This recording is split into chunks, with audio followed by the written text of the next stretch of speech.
அண்ணா சொல்லுவார், வாழ்க நெசவாளர்கள் என்று சொல்லுவார்.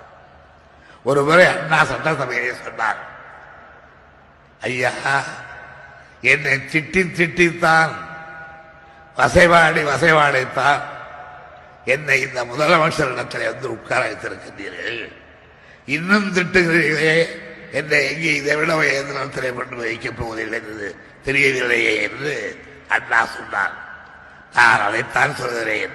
என்னை திட்டி என்னை வசைபாடி என்னை ஏசி பேசி என் குடும்பத்தை பற்றி பேசி, என் பெண்டு பிள்ளைகளை பற்றி பேசி, என் குழந்தை குட்டிகளை பற்றி பேசி, என் தோழர்களை பற்றி பேசி, என்னை இழித்து பழித்து இவ்வளவும் ஆகியும் நான் உங்களால் இன்றைக்கு போற்றப்படுகிறேன், புகழப்படுகிறேன், வரவேற்கப்படுகிறேன் என்றால் அதற்கு காரணம், ஒரு செடியின் கீழே மரத்தை கொட்டுவார்கள், ஒரு மரத்தின் கீழே மாட்டி சாணத்தை கொட்டுவார்கள்.